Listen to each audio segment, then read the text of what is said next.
cleaning my PS2 disc because I haven't touched them in a while because of the dust and everything. So I needed to clean my room.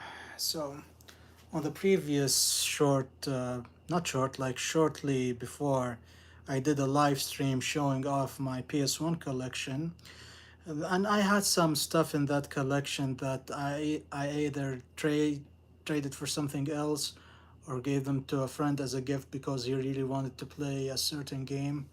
I used to have Gex 2, Gex 3, uh, Need for Speed Porsche Challenge, V Rally, Final Fantasy 7. What else? I think that was it, and there's a couple of other games that no longer have. I remember Tiny Toon Adventures. I had fun with playing that with my sister when I was a kid. All right, so let's start. My PS2 collection. Now, obviously, growing up having the PlayStation 1, and my first console was the Super Nintendo. When I got the Nintendo 64, the games were so very expensive here where I lived. So I didn't have too many Nintendo 64 games. It's either because of Mario, Pokemon, and a friend of mine gave me Zelda Ocarina of Time, and that was my introduction to Zelda, and I'm a Zelda fan until now.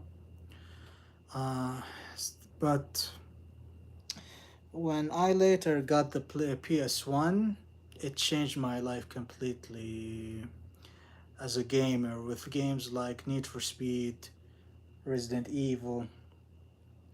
Uh, what else that I really liked? I then got into Gran Turismo, sure, and became a hardcore fan.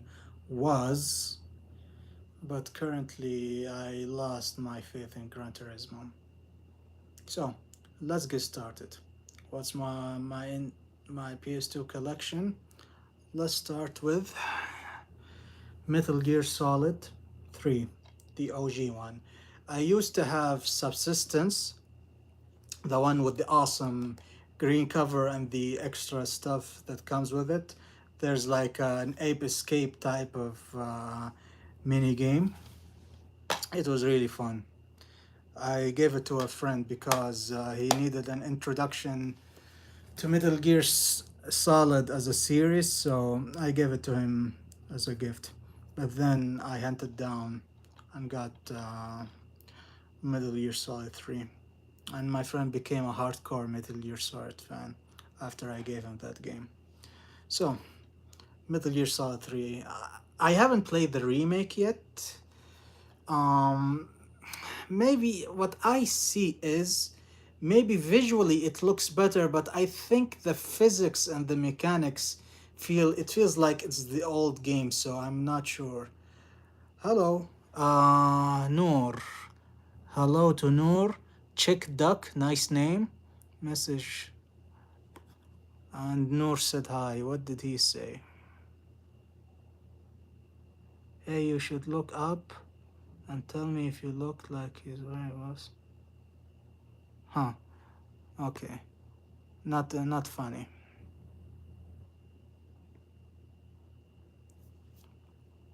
Let's.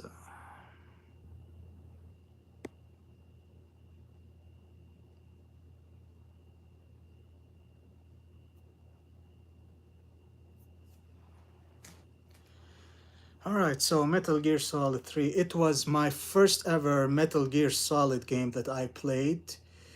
And growing up as a Siphon Filter fan, mostly on the PS1. So in the PS2, a friend recommended me, you must play Metal Gear Solid. So I played 3, the first Metal Gear, but thankfully the story begins with this game, so amazingly I started the game the correct way. it's amazing. The jungle environment, the sneaking, the codec conversation to know more about the characters. I mean, it's I became a Metal Gear Solid fan to this day. I haven't played the last one. I haven't played the remastered yet or remake. But this game's really fascinating in so many ways. I love it. And I like this cover too. I know Subsistence is super awesome overall as a package, but Metal Gear Solid 3 is such an awesome game. No, no, there's nothing more that I can say. Amazing boss battles. Some of them are weird, of course. It's a kink in the Metal Gear Solid franchise, so you have to bear with it. And then after of course, I enjoyed Metal Gear Solid 3. I had to get into Metal Gear Solid 2, Sons of Liberty. Now, I wasn't into the main crowd when this game first released. Everybody was angry, and I didn't understand because at that time I didn't play Metal Gear until I started with 3. But then I understand since I loved the character of Snake. And of course, this is we're talking Big Boss in this era, so this is Solid Snake in this game. So now I understand why many people hated Raiden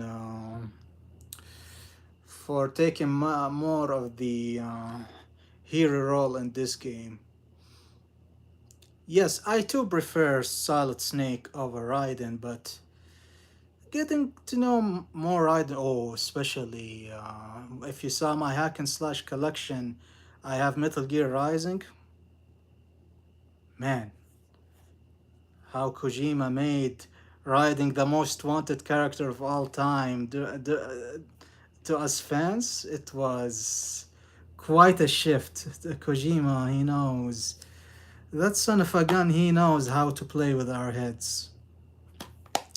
So Metal Gear Solid 3, it's a very much more an infiltration into how could I, close combat, internal infiltration, just like Shadow Moses. It's not like a very open area type of thing with Metal Gear Solid 3, which I preferred. Uh, which I prefer in general. So playing this for the first time, the story is way more. Of course, it's Metal Gear, but the story was way more complicated and more. What's that word? Uh, a lot of conspiracy theories and stuff, and in the world of the game, I mean, on how Rose and Raiden and Solid Snake, how everything plays out in this game, the bosses and everything. Ocelot, oh my god, how I love Ocelot so much. Uh, yes, oh yes, and the introduction cutscene in the rain, I think, was at the Bridge or the Golden Bridge. Yeah, that's one of the most amazing intros of all time. And when he jumps down to the ship carrier or transporter ship, that cutscene is super amazing, mind blowing. Even to this day, even in the PS3 collection, I love it so much. Now I do have the. I haven't shown my modern action collection, but I do have the trilogy. Was it the trilogy collection on PS5? Haven't played it though, so I haven't converted my thoughts how it plays between the two, between the classics, first editions, and the PS3 collection, which I played, and then the modern collection. So yeah, Metal Gear Solid 2, solid game, way ahead of its time. Kojima always likes to put ultra detailed gameplay specific elements that I even later did not know it was there until I saw videos on YouTube, people explaining things they didn't know about Metal Gear 2 or Metal Gear 3. Kojima knows his stuff when he does his game. I haven't played that, what's it called, Death Stranding. I haven't played Death Stranding 1 or 2 yet. My friends told me it's a very weird game, and it's, I love how people are calling it DHL the game, so I don't know.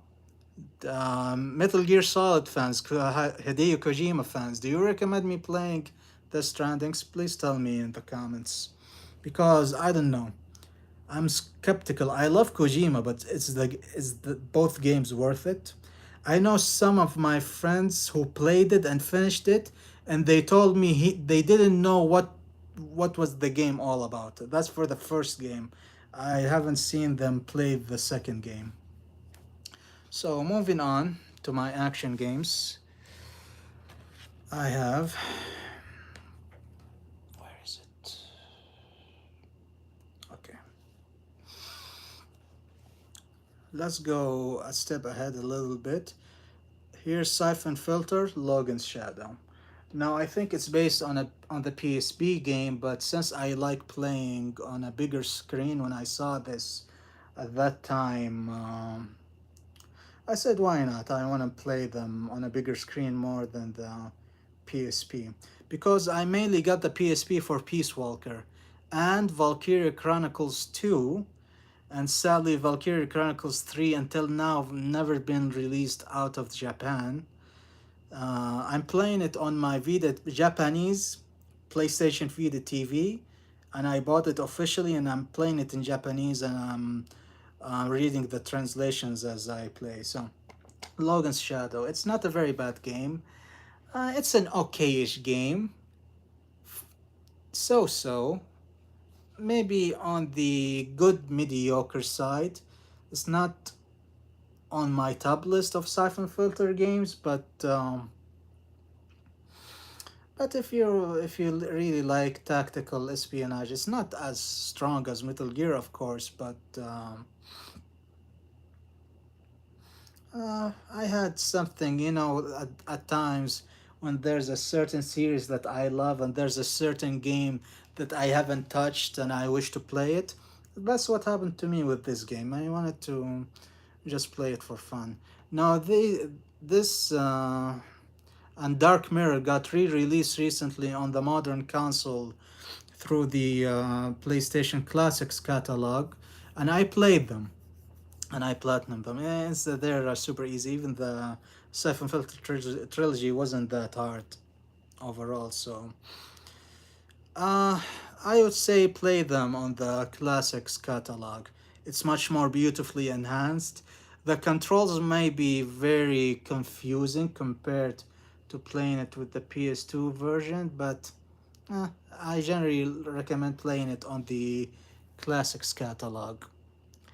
Now, now this one I had a lot of fun with. It's Siphon Filter the Omega Strain. Now, maybe after, if you saw my previous PS1 collection showcase, I have my Siphon Filter trilogy on the PS1, and Siphon Filter 2 is my personal favorite Siphon Filter of all time. But directly after Siphon Filter 2 is the Omega Strain. This game is really cool. I didn't have online at that time, of course, so I never played online and getting those objective, even though there's a very cool crouch jump glitch that you can use in this game to do some to reach certain areas that you normally cannot reach until you play with co-op to someone to lift you up. I did some online objectives this way so I could unlock more extra badges, weapons, and stuff.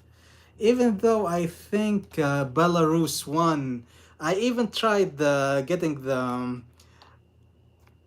team objective for Belarus won for the bridge before the tank crosses.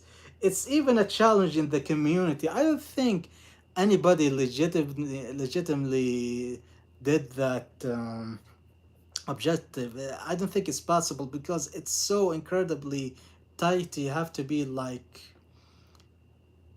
insta perfect to get it. But in general, story is really awesome for a siphon filter game.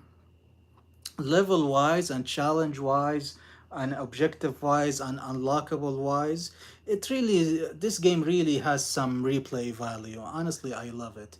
Even though you play on a perspective that you're a new agent and you create your agent and you follow up looking being comrades with the original cast and some new one like Stone.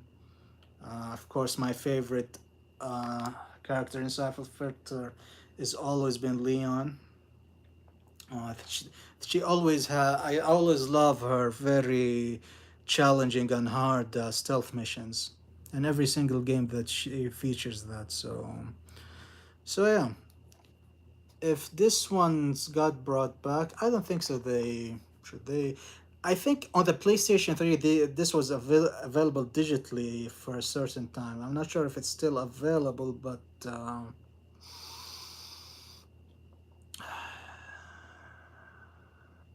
not sure. It's been some time. I haven't checked the PS3 store, so yeah. Honestly, this one is worth your time to play. It's really awesome.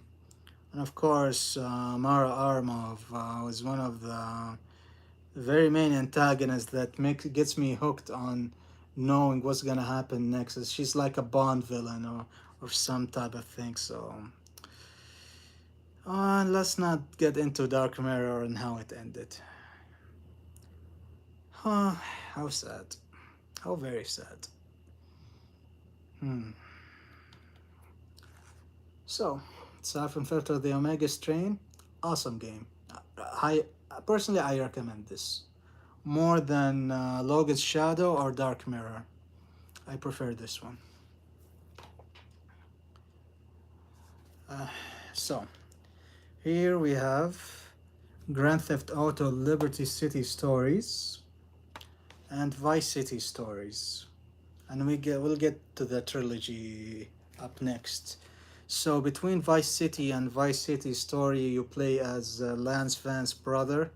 So both of these were actually PSP games, but just like that other Siphon Filter game, since I saw them as PS2 games and I like to play them on a big screen, I said this is also a decision that I made that I should play them on a bigger screen. So, Vice City Story with Lance's brother,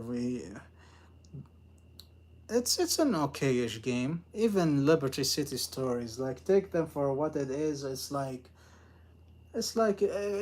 nowadays, like you can compare it. It's like a DLC type of thing. Even though maybe the missions, hmm, if we're talking about the Ballad of Gay Tony or what else?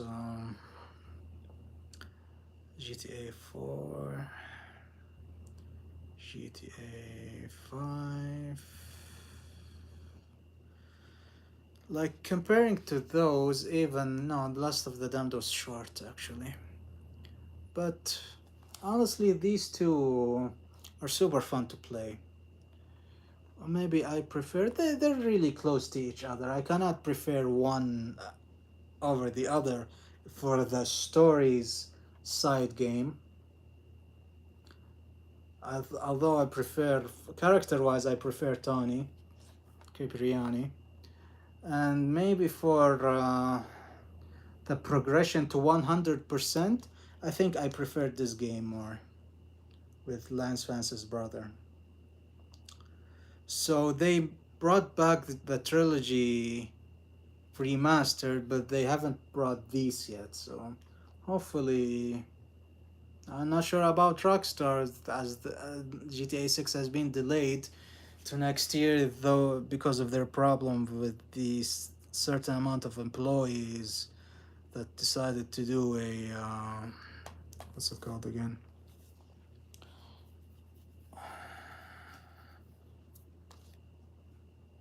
what's it called again? The action that they did against the company.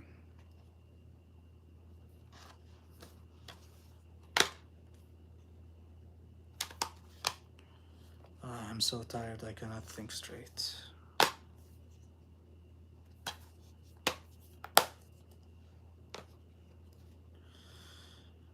So, for the stories games, in general, I love them. A good fun to play. Since we're in the topic of Grand Theft Auto, hold on, bear with me.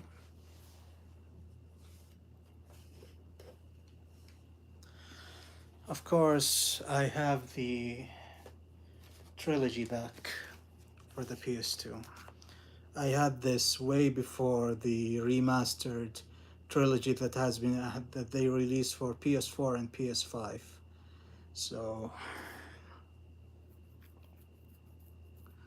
so yeah, this is an awesome trilogy. I mean, this is as best action game. I know there's the same thing for Metal Gear Solid on PS2, which had Metal Gear Solid 1, 2, and 3. I wasn't able to get that because it got way up in price and I was focusing on other games that I wanted to collect, so I forgot about it. But since I have the trilogy on PS4 and PS5, it's not a big deal for me. So yeah, of course we all know Grand Theft Auto 3, Vice City, and San Andreas. I mean, one of the greatest like game trilogies of all time in a console. I mean, GTA 3, like I was a bit as being a big driver fan on the PS1 when GTA 3 came out, it changed the landscape on everything. Everything, the expectations of how gaming went with this game is just phenomenal. It's super fun. Maybe the map is small and simple in today's current open world not bare minimum but barely. It depends on the game that sometimes they're too big but feels kind of empty like Pokemon Scarlet and Violet and some other games. Maybe even Xenoblade Chronicles is way better than that. So yeah, so it's GTA 3. I love the story. If I want to play for fun, I always pop in GTA 3. Now Vice City, it's my personal favorite because of the 80s music, the 80s aesthetics. Tommy Vercetti is my favorite character in the what do they call this? The 3D era, and then after that the HD era with Nico Bellic that started at that time with the P3 and 360. So yeah, in the 3D era, my favorite personally is GTA Vice City. The music, the story, the 100%, every single one of them, the 100% is so justifiable when you challenge yourself on completing all these three games. Each one has its own taste and its own merits and its own difficult sections to 100%. Like I remember here in GTA 3, even until now, the hammer challenges, those time trials are quite challenging. Vice City, maybe it's the collectibles, the 100 collectibles was quite something. And don't get me started with the collectibles in San Andreas, the clams, the horseshoes, and the photos. I mean, this game is so grand in every way. I mean, the world, the story, the characters. The characters are amazing. It feels like the real thing and how I don't want to like generalize it, but how the black community kind of suffering with the gang violence and whatever in San Andreas. So that's why. Oh, and I remember Hillary Clinton at that time when this game came out. She really did a very good public ad, I should say, on saying that this is a bad game. Uh, I don't know about you, Hillary, but after I play it, I love it. So, thank you for the free ad on live television when you spoke about this game. And I hate Hillary Clinton anyway, so. But not Bill Clinton, of course. He's one of the most amazing presidents of all time. Really, even his college speeches, wow. I wish I was part of the students there to listen to his lectures, like for real. So, anywho, Grand Theft Auto San Andreas is like, what a way to complete the trilogy of Grand Theft Auto, for real. And I've been a recurring fan with every Grand Theft Auto that's released. I have to get that Grand Theft Auto game whenever it's released. So I haven't shown my modern RPGs, my action, my racing games. I'll show them whenever I feel like to. But I do have GTA 4. I love Nico Bellic as well. GTA 5. Uh, let's see how things goes with uh, with GTA 6 when it comes out next year. I hope if it doesn't get cancelled any further. All right, so let's move along. What else do I have?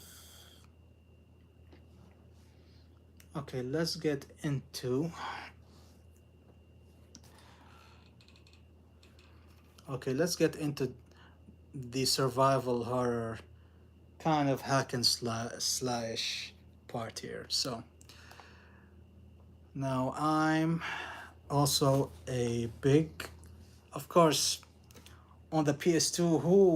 Who never played this series? I'm talking about Onimusha.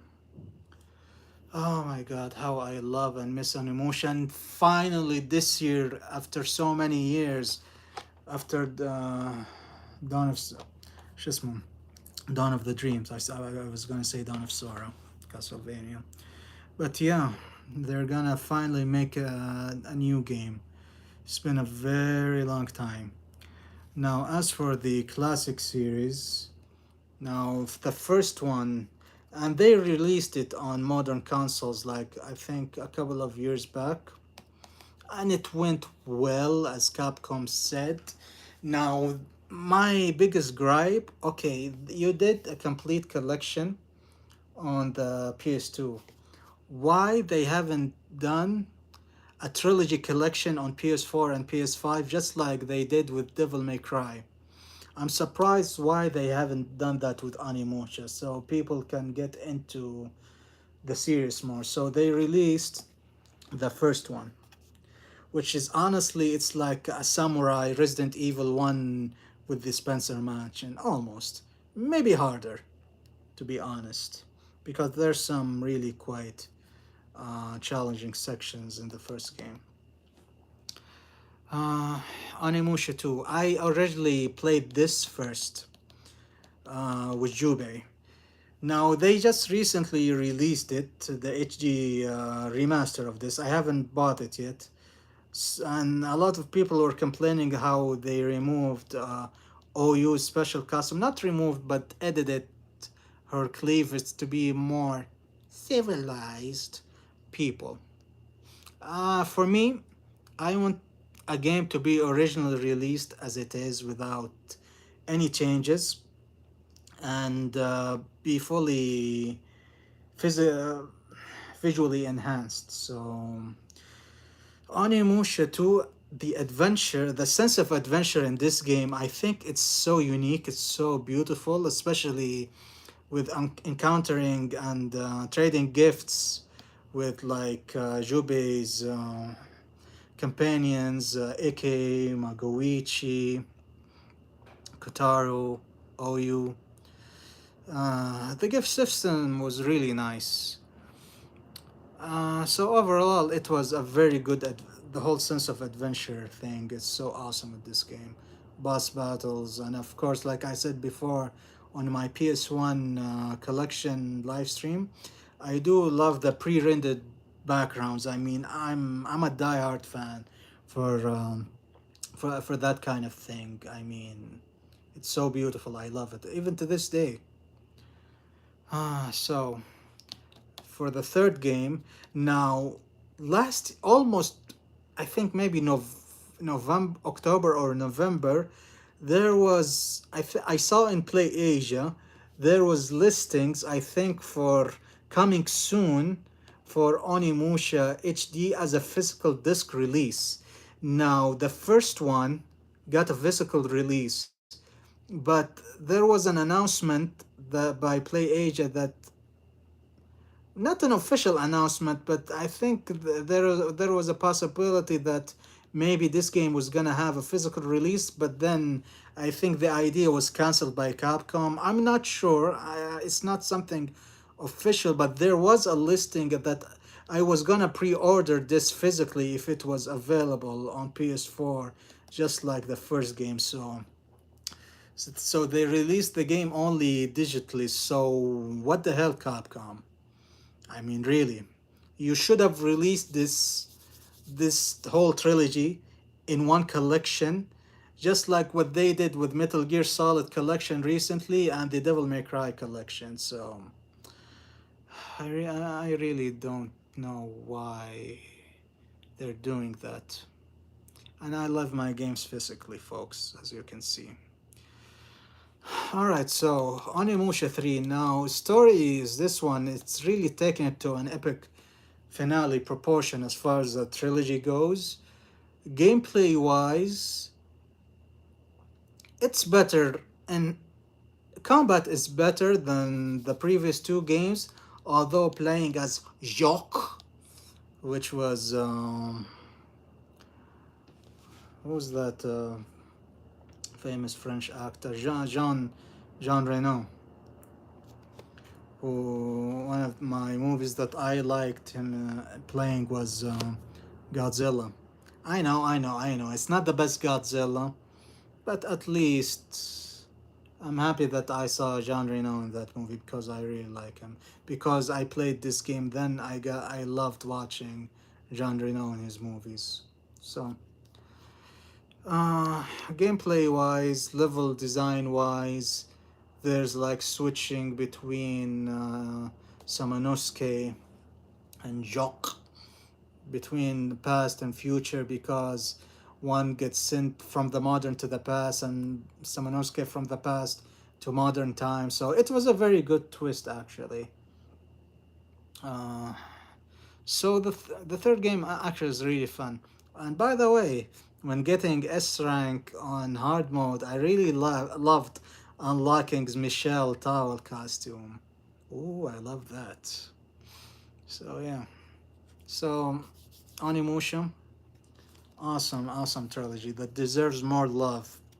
Finally, it's getting more notoriety with the first game, and now the second game has been released officially digitally only, sadly, but hope it gets a physical edition, and hopefully down the line we'll get Onimusha 3. We'll see what will Capcom do after Way of the Sword, the new game, which I don't know. They're saying it's not Souls-like. I'm saying it. I'm saying it personally. It looks like a Souls game, or at least Neo, because even during Neo 1 and Neo 2, I was thinking Capcom, Neo is doing what Onimusha should have been doing, and finally they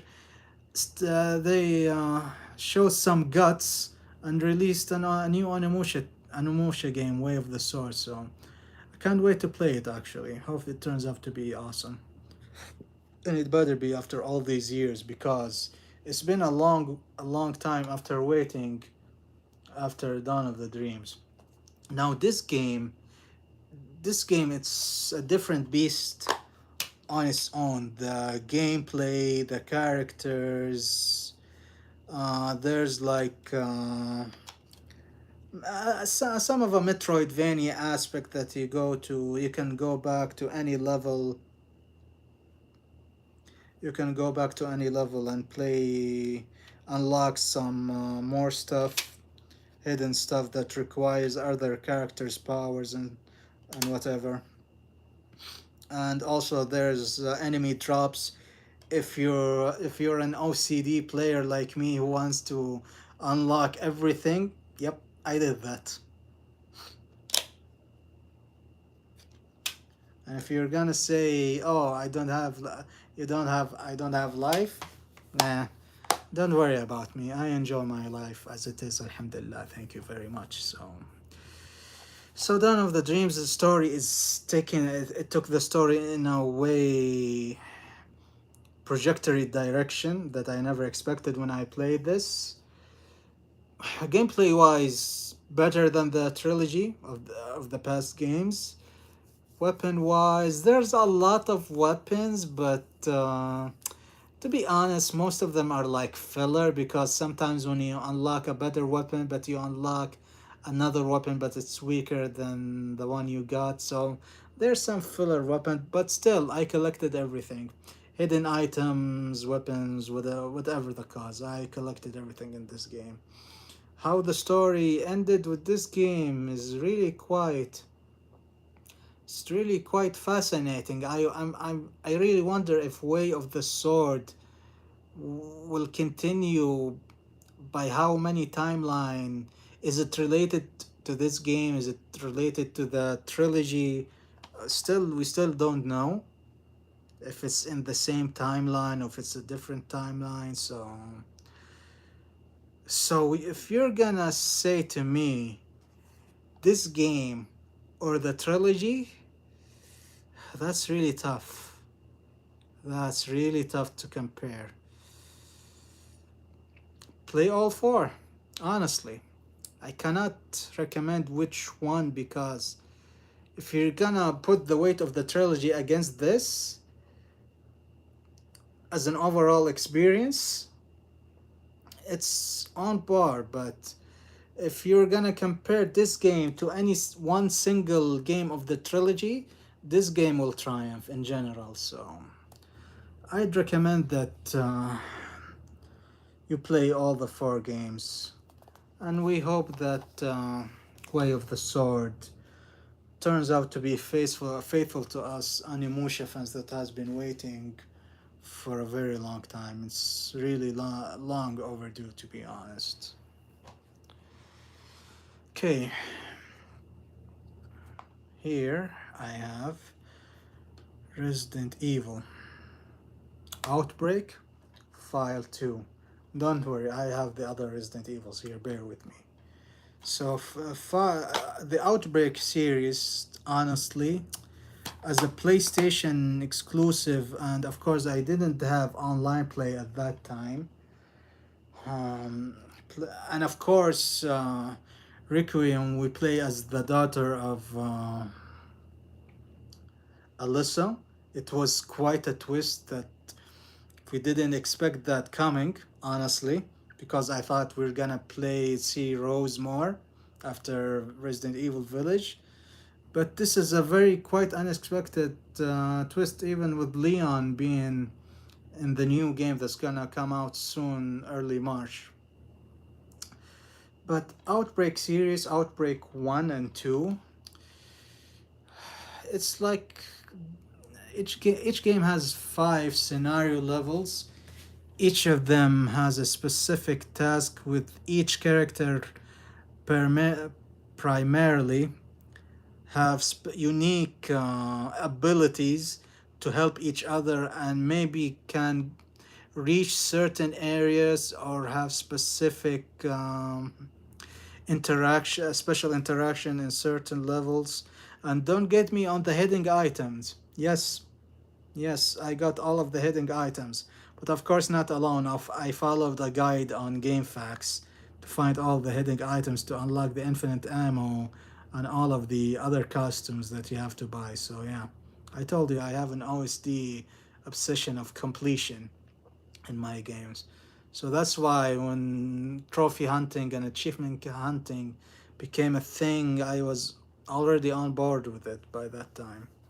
So yeah, both complement to each other. If we're talking Outbreak File 1 and 2, you have to get both of them. You have to experience both of them. Maybe the second one has a little bit of an enhancement to the first one, but not very much. Level wise, by each scenarios in both games, uh, can be quite challenging, especially if you play on hard and very hard. Oh boy, it gets really, gets out there. So where's here it is.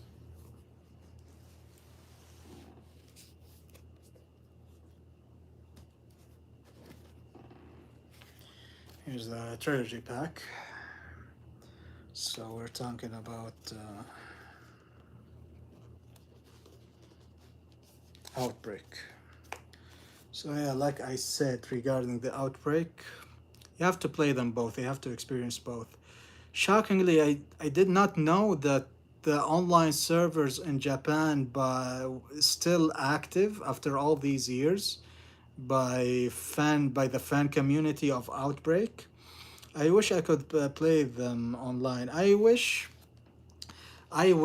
Outbreak 1 and 2 were released on the PS3 and Xbox 360 generation more than the PS2 generation.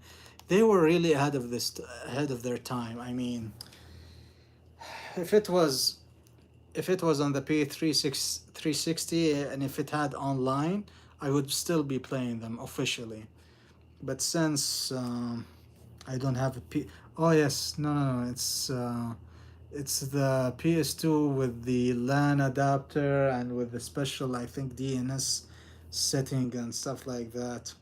Yeah, okay, it's good for those people who really enjoy playing Outbreak. Until now, I'm really surprised why Capcom haven't at least did like an HD remaster in the PlayStation 3 generation or PS4 generation. It really boggles my mind because I would really the Outbreak, call it the whatever unzipped file collection or whatever they would have called it. So yeah, I totally love Outbreak.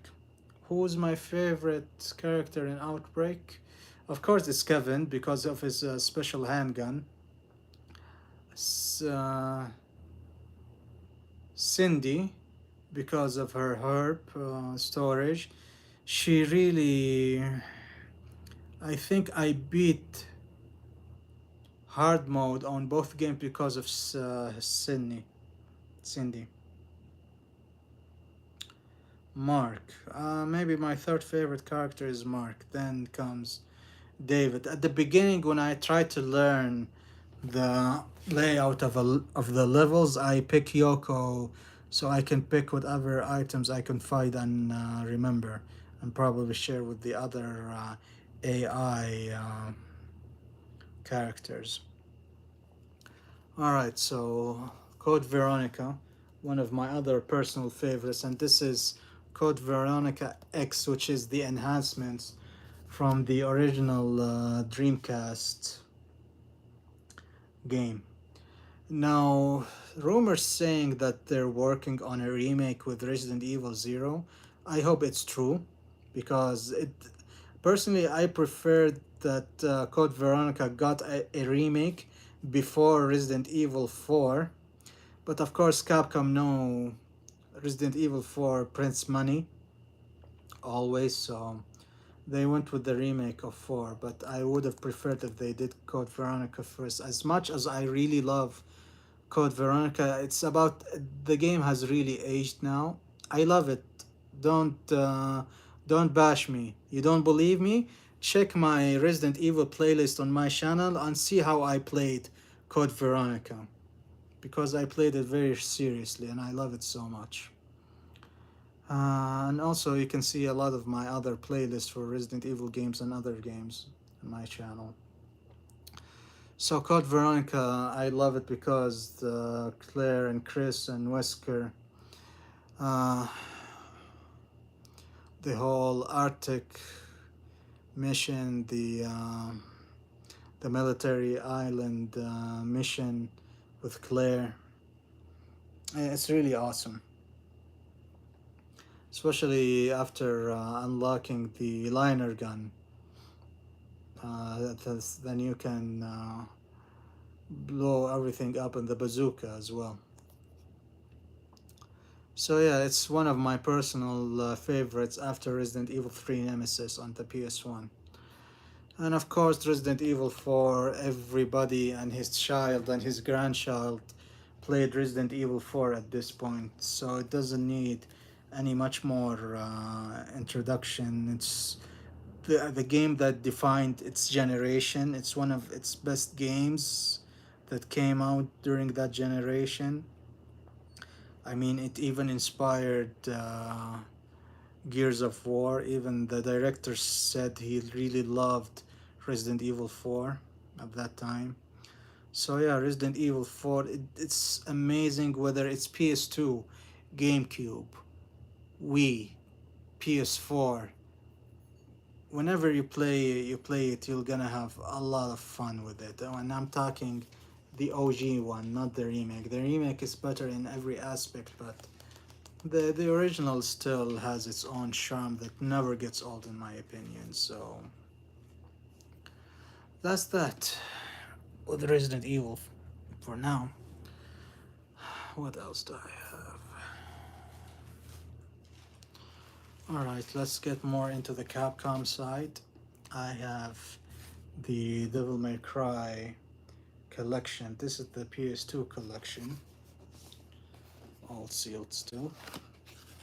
So, of course, they did this trilogy collection on PS3 and on PS4. So you don't need well, if you're unless if you're a collector like me and you love Devil May Cry so much, that's another thing. But I recommend you getting this on the PS3 or PS4. You can have fun with those on modern console. Now, my personal favorite is the first Devil May Cry because it's made with Shinji Mikami, the Resident Evil director. So it was a Resident Evil 4 experiment gone different than when it's intended to be. So at the end, they made it Devil May Cry, and it's been the most awesome action hack and slash game series ever since. Also, it's the game that really defined its generation at that time. So, uh, Devil May Cry 2. Oh, yes, and I really love the gothic aspect, the castle. I don't care if the controls feels a bit on the heavy side comparing to the modern Devil May Cry games, but personally, it's my personal favorite Devil May Cry that I never get bored from it actually. So, it's my personal favorite. Now, Devil May Cry 2, it's the first Devil May Cry that I played, and then I played Devil May Cry 1. Now, Devil May Cry 2, it's a very more enhanced. Combat wise, it's very dynamic. The level design, it's very clear and nice and detailed. Even on the PS2 days, this game looked very good. But story wise, it's lost. It's the best word I would say. The story in this game compared to the other Devil May Cries, it feels lost. Yeah, it's like you lost the plot with this game. I do love the combat though, but honestly, it feels unfair. If you try to get S ranks in this game, it doesn't feel fair to be honest. There's something wrong with the combat in this game that it feels very different from the other Devil May Cry games. Okay, you can play it for fun and it's enjoyable. I'm not saying it's a bad game, but compared to the other Devil May Cry games, you might just play it for the fun of it. But I did get the platinum on PS3 and PS4 editions of the collection. It's kind of meh, but also it's okay, I guess. But at that time, when it first released, it was bashed on so hard. I think even Capcom neglected it as being part of the timeline. I don't remember if they retconned what they said now, but I think they retconned it. That it's now it's part of the timeline in a very distant future, Dante or whatever they said. So, oh well. Now, Devil May Cry 3. Now, this is a monster on its own. If you're gonna tell me which you should play, if you have time for only one game in this trilogy, Devil May Cry 3 easily in every aspect, the music, the gameplay, the battle system, the enemies, the level design, sound effects, everything in this game is so top notch. Even the E3 trailer for this game is still banger after all these years. I still love it. So even I think Devil May Cry 3 is way better than Devil May Cry 4 in my opinion. Even though I love Nero, but still I prefer Devil May Cry 3 over Devil May Cry 4. As for Devil May Cry 5, I haven't played it yet. I have it, but I haven't played it yet, sadly. So I need to get my hopes up and catching up to my other games that I have. So yeah, awesome trilogy, awesome series. Glad that they brought back with 5, and it's been a success ever since because Devil May Cry was neglected for a time, and it was a shame, but it came out back strong at the end, which I'm very happy. So yeah, gotta love the Devil May Cry series. All right, so let's go on more with what do we have here? Here's here's the game that I told you about last time, Cold Fear. Now, if you like Resident Evil 4, but you don't like Leon's funny antics in that game, I got used to it. But if you want to play a true Resident Evil 4 like horror experience, chilling experience, you must play Cold Fear. I think it was also available on Xbox 360 and PC. And I recently saw a video by GOG. They're trying to work on enhancing this game. Will it get a new HD remaster release? I hope so because this is so underrated. This is one of the best survival horror experiences that I ever had on the PS2. So criminally underrated. It's for a survival horror game. It's a hidden gem, and it came out before Resident Evil 4 by a good amount of time to try to steal its thunder, but it kind of failed. So it's quite terrible, but this game is super awesome. I think for the last few years, people are catching up on the notoriety of this game.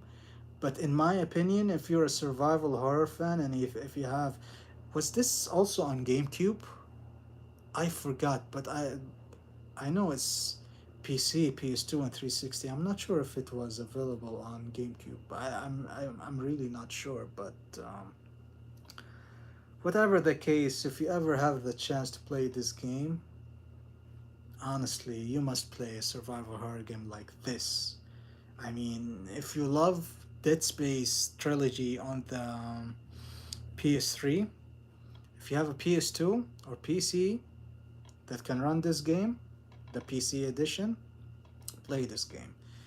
It's a survival horror game that every survival horror fanatic needs to play. A must in my collection. And here's Mega Man X Collection. Who doesn't love Mega Man? I know the Blue Bomber has been neglected for so many years, and the cancellation of Legends 3, which was a big mistake by Capcom, doing that to the fans who they wanted, oh, please share with us and whatever, and the things that they did. And then after that, they canceled the project for Mega Man online network or whatever it's called at that time. So it was a very dark time for Mega Man fans. I mean, Mega Man was the face of the company most of the time compared to Ryu or Captain Commando. So finally, we showed at the Game Awards that there's gonna be a new Mega Man finally, the classic style Mega Man. It's been a long time coming, way more longer than it should be. Even though they should have gone back on completing the Legend series with Legend 3, but let's see what Capcom is cooking with Mega Man after all these years. It's been a long time coming.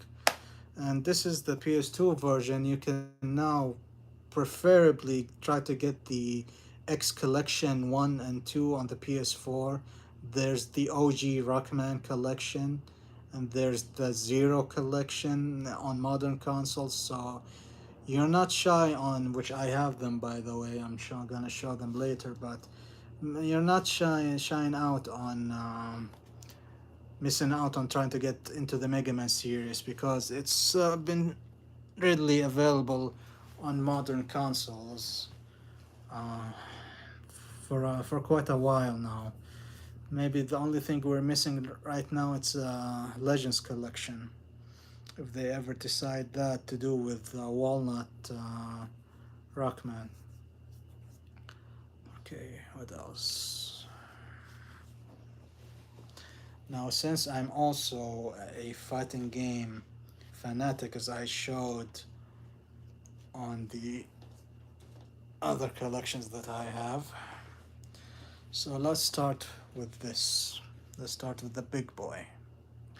Here's the Namco Classic Fighters collection, which included Tekken 4, Tekken Tag Tournament 1, and Soul Calibur 2, which had Heihachi as a guest because the GameCube version had Link from Legends of Zelda as a guest.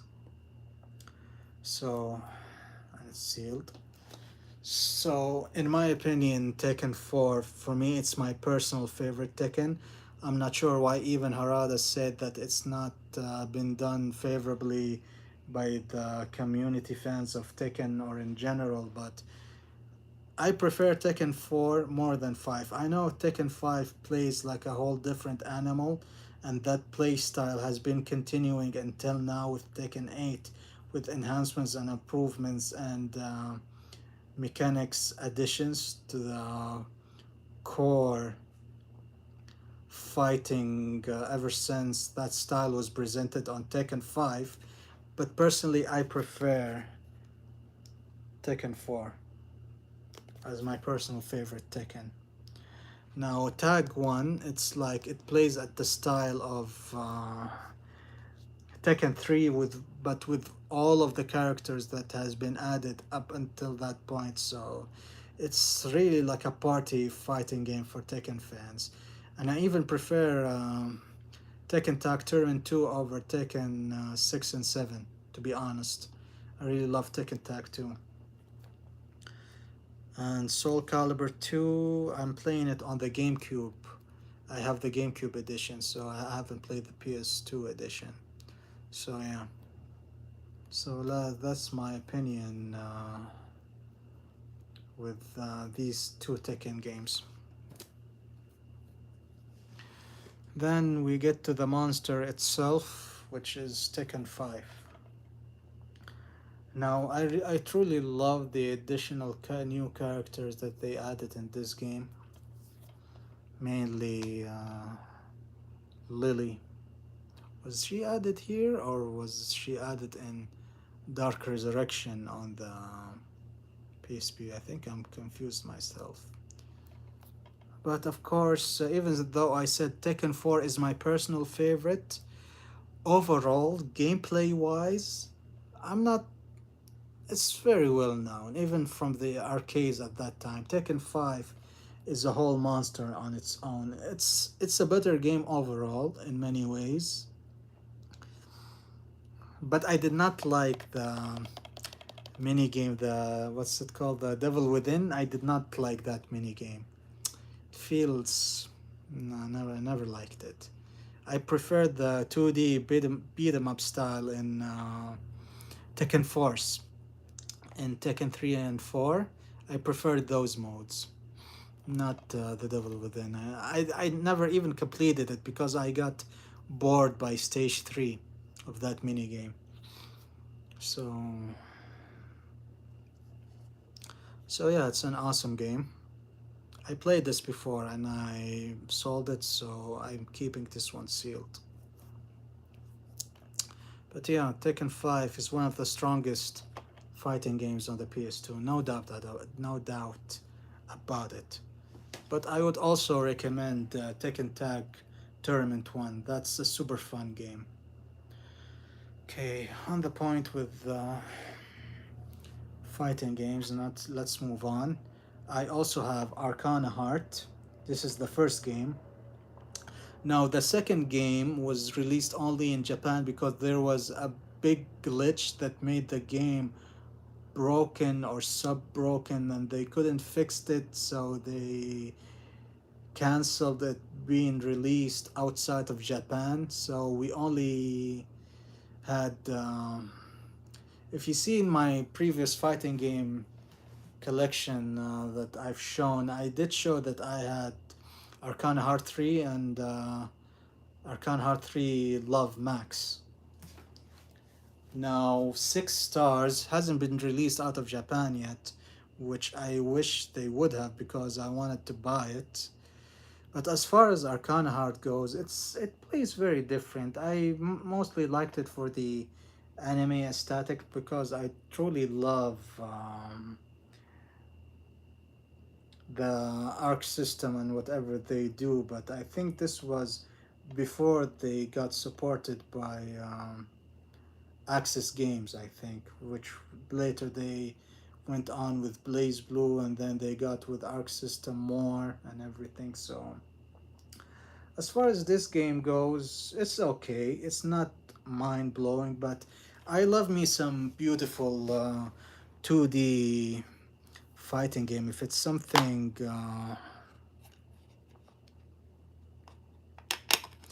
if it's something 2D sprite related and it's beautiful, I have to get it because I love 2D fighting games more than 3D fighting games. Although Tekken changed my mind when I was a kid to love 3D fighting games, but still I'm more of a 2D fighting game at heart. So, yep, pun intended with Arcana Heart. So, I love this game. It's not really that bad. I love it. Glad I have it in my collection. I got this after I got into Arcana Heart 3 to add it to my collection and to experience the game even more, and something to enhance my PS2 fighting game collection. Which, let's get this party started with King of Fighters, the Orochi collection. The original King of Fighters series from 94 until 98, which is the best saga of King of Fighters.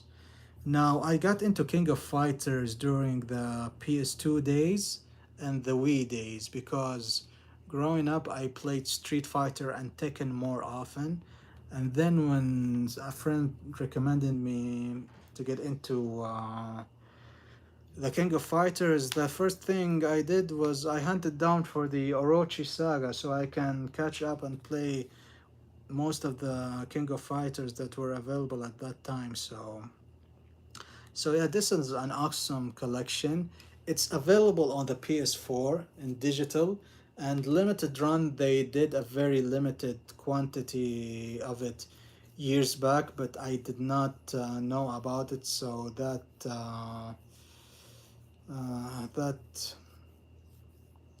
I didn't catch up to the pre-orders. Even if I can buy one now, it's like $99 and up because it's going up in value. Maybe one day I'll get it, but we'll see. But the Orochi saga is one of the best, and probably still is the best saga for King of Fighters period. So what do you get for the Orochi Saga? Like you see, you get 94, 95, which they handle quite heavy for a SNK fighting game. 96 it handles better, but 97 and 98, I think those are one of the best King of Fighters that I've ever played, even until now. Even with their subsequent releases on the PS4, they still play awesome. 97 and 98 Dream Match, I think, or Final Edition that they released a couple of years back. So, yeah, you gotta love the King of Fighter series. Even though sadly King of Fighters are not as big in US and maybe in Europe, but it is big, of course, in Mexico. And there are some people here in my country who love it. But in my country, the top fighting games number one is Tekken, and then it's Street Fighter, and maybe third is probably Guilty Gear, maybe. But in my country, there is some love for King of Fighters as well, or whatever SNK game people like. So let's move on. Here's King of Fighters 2000 and 2001. Continuing, this is part of the Nest saga with K Dash and Kulu. I really loved KOF 99 because of K Dash. Story with the Nest and the cloning and whatever. I prefer the Orochi saga. It feels much more unique in a sense that the mythical methodology around Orochi and the his heavily four kings or whatever. It was a very cool, the Yakisho as they called, which I'm playing as them in King of Fighters 15, and they're awesome. But yeah, here's I think the end of the Nests and the beginning of the Ash Saga, which I'm referring to 2002 and 2003. It's not the Dream Match, the one that I have from Pix and Love that I showed before on my fighting game collection video. So those are really awesome double packs. Now they have been re-released now on modern console digital only, with the Orochi saga handled by limited run, and it's been out of print for a very very long time. And Pix and Love has been handling a really good amount of SNK games like Samurai Showdown Collection, Garo Mark of the Wolves, King of Fighters 2000 Unlimited Match, 97. Oh, no, wait. 97 was handled by Limited Run. 98 had two editions. There was like a Dream Match, like a Dream Match edition and the final edition. So yeah. So I love me some King of Fighters. Here's 2006, and of course it's mainly called Maximum Impact. Now it was only released in the US and Europe, and Maximum Impact 2 or Regulation A, I think it's still Japan only, so they haven't released those out of Japan. But Maximum Impact is quite a different. Like they're trying to be like Taken in this game, but it's not really that bad. I love it. Needs to get used to it at the beginning to get the feel of the game, but generally I love it. But and even the intro is super awesome. I love it. So yeah. Maybe I'll get Maximum Impact 2 one of these days, though it's a Japanese only game. Here's King of Fighters 11, and it has a very cool cover because I love Elizabeth as a character. She's very She's very lovely. I really love Elizabeth. Ash, not so much. I'm not big on charge characters, but character-wise, it's his saga, it's his story. I understand, and it ended with KOF 13, and now he's been resurrected again in King of Fighters 14, and he's playable in 15. So good to see him back. Oh yeah, and Magaki. He is one of the biggest son of a bitches SNK boss syndrome in history. Everybody knows that Magaki is one of the hardest bosses in the history of King of Fighters. Oh, I hate that boss. I mean, I'd fight Rugal any day of the week, but Magaki? Nope, never. And it was also a bad time for SNK Playmore because they almost went bankrupt and they did a subsidiary with a Korean company or whatever. So it wasn't. I don't know why SNK have bad luck. They almost went bankrupt like twice or three times, almost like Chrysler. It's really sad. Hopefully they get more footing. Maybe they're getting more higher grounds with Fatal Fury, Set of the Wolves, and they have King of Fighters. But I hope SNK can do much better, even after the Saudi government fund allocation of SNK, more than 70%, I think, or 60%. So we'll see. At least when that happened, Fatal Fury came back, so I was really happy. So to finish off my fighting game collection on PS2, I have to end it with my favorite, Street Fighter. And this is the Street Fighter Alpha Anthology, which has Alpha 3, Alpha 2 Gold, Alpha 2, and the first Alpha.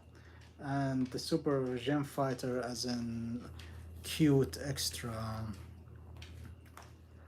as a cute extra minigame edition, which is cool. And I know they've been added to the Capcom Fighting Collection recently, which is, or the Street Fighter 25th or 30th, 20, I think it's the 25th anniversary collection, I think, or the 20th, I forgot. I have it on my collection. So yeah, it's been my personal favorite ever since the PS1, Street Fighter Alpha 3. One of my personal fighting game that I adore it immensely until now. So yeah.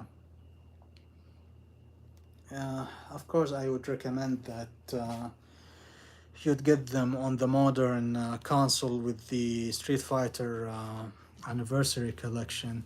Much easier and readily available with the online, with the enhancement training mode, and with the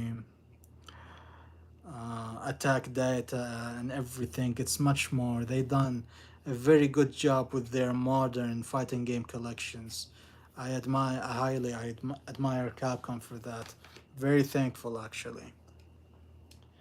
All right, so let's move on. Okay, let's get into. Yep. Okay. Let's get into the vehicular side of things of my collection. All right.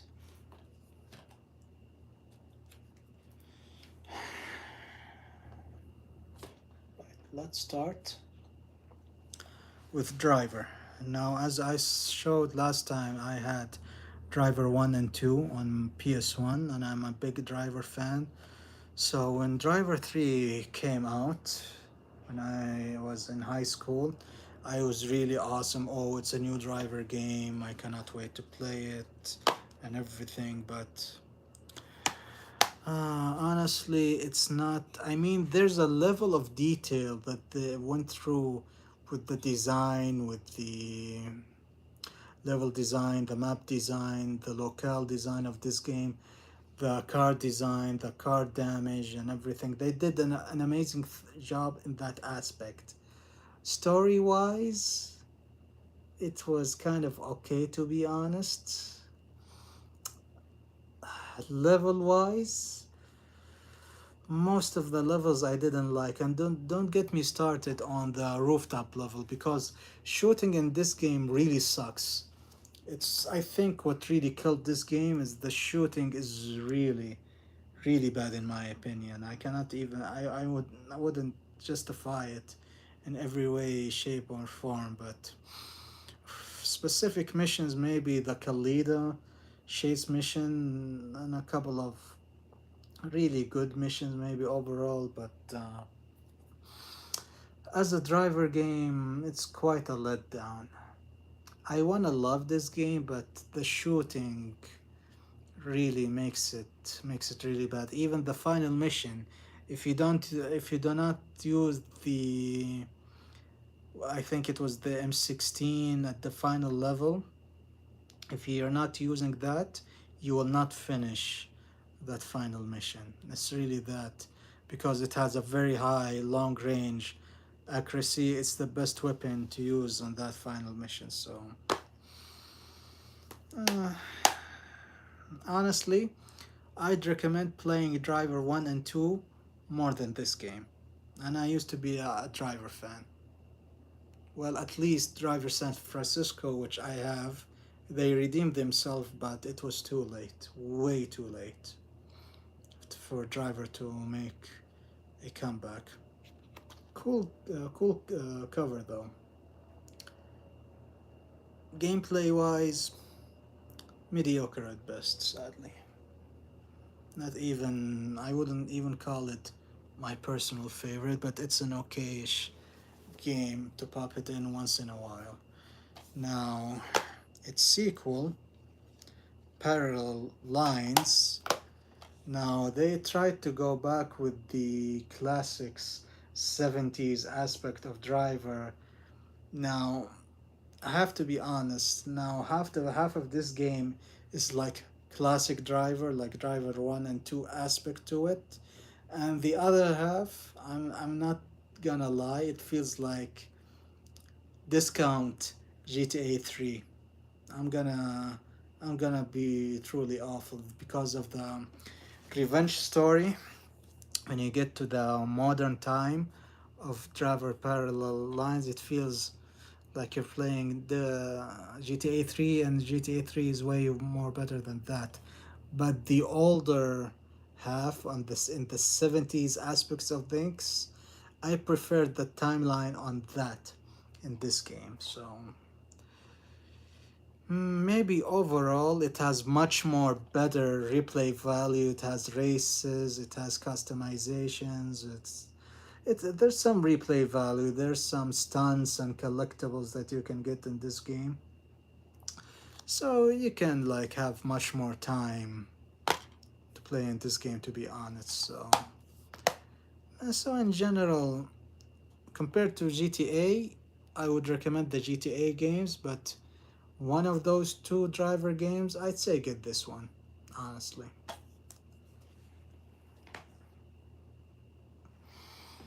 What's next?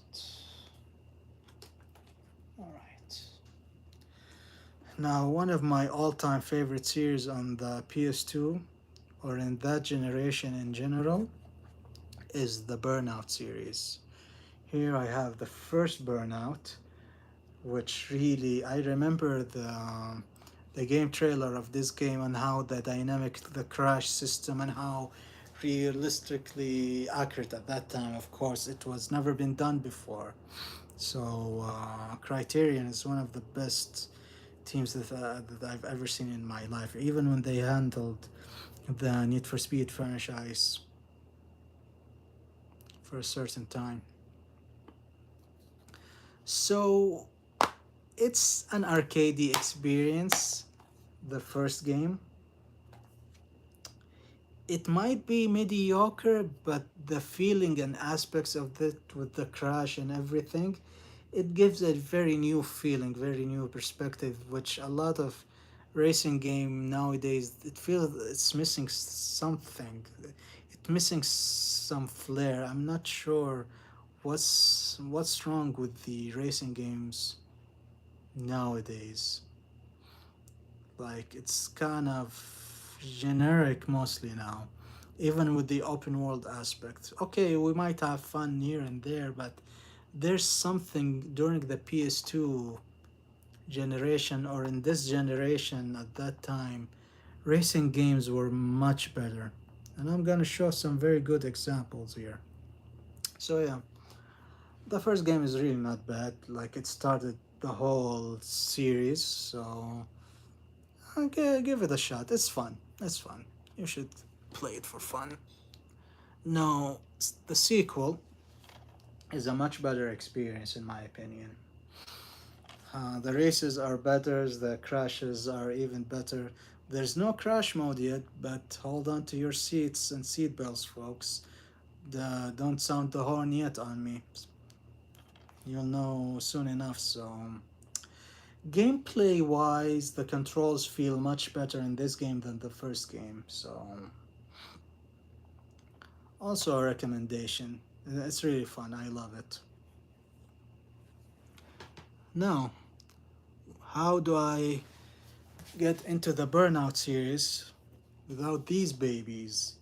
These delicious, scrumptious, crunchy, crashing, awesome games. Awesome games in every way and form. All of them are awesome.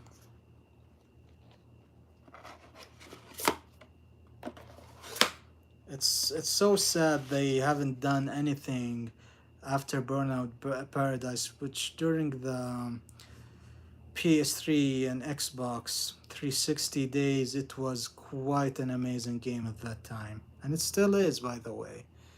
But there's something with this trilogy on this generation.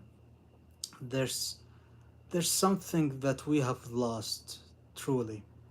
I mean, Burnout 3, in my opinion, it's the best. Okay, Paradise, it's a whole beauty on its own, okay? But personally, Burnout 3 is my favorite Burnout game. The music, the crash mode, the racing, DJ Atomica, whatever the hell he was called in that game, trying to gold medal everything, trying to unlock all the cars. The music in this game is so awesome. EA had killer soundtracks and their racing games during this period. So yeah, Burnout 3. It's you have to experience Burnout 3. If you haven't played Burnout 3, Takedown. You have to play it. Now, Dominator. It's something in between. I mean, there's something. Burnout 3 is better than this game, and there's some aspects in this game is better than Burnout 3, but it's not better than Revenge. Dominator is the middle child of this collection. You can have some fun with it, trying to unlock. Was this the one that had the shortcuts that you have to knock the other racers at to open the shortcuts? I think it is. Crash mode, it plays differently. I prefer the crash mode in 3 much better. But it's an awesome fun. Take it for what it is. Play it for fun. For completionist, oh, this one is more challenging. Burnout 3. If you do those challenge requirements to unlock specific cars and everything, the ultimate cars and whatever, it's quite challenging. Now, Revenge, maybe more challenging than Dominator overall, and I really love how you can attack the traffic. There's even some traffic attack mode or challenges where you have to combo by crashing the traffic on each other. It's very unique, and maybe crash mode is better than Dominator overall. So overall, this trilogy is so amazing.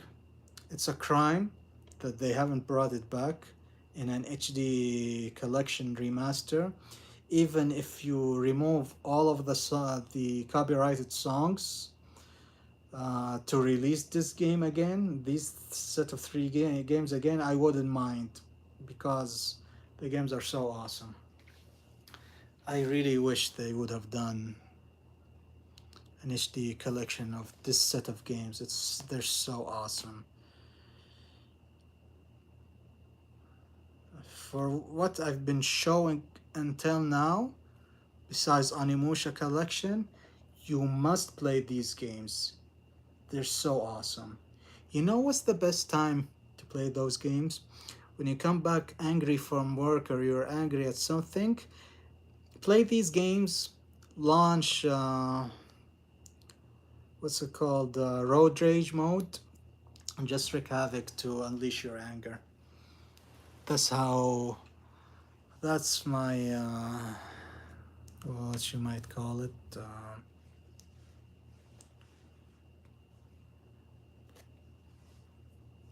My therapy for anger management. I play burnout games and crush the shit out of the racers or whatever.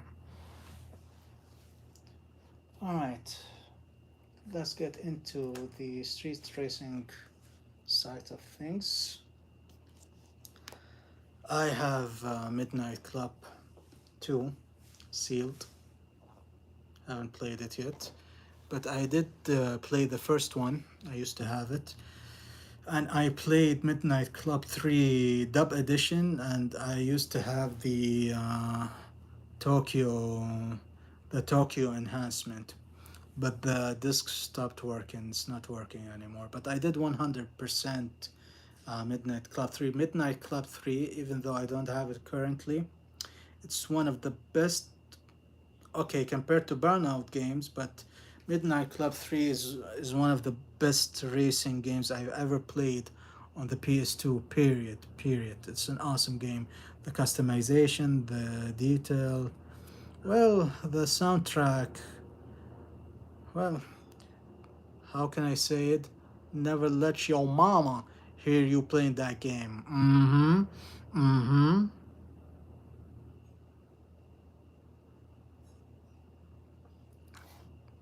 What else about Midnight Club 3? It's such an amazing game. I'm so sad why Rockstar really ditched Midnight Club. There was even a rumor a couple of years back that a new Midnight Club game is being worked on, but there was nothing, and then they announced it was cancelled, and it's really sad. They I don't know what went down for not continue on with Midnight Club, because they only think about Grand Theft Auto as being the moneymaker, but then at that time they released Red Dead Redemption, and the rest is history. Is one of the best things that came out of Rockstar that is not Grand Theft Auto. No, don't get me on Manhunt. I haven't completed it yet, but that's a whole different animal. But yeah. So let's get on a couple of Need for Speed games.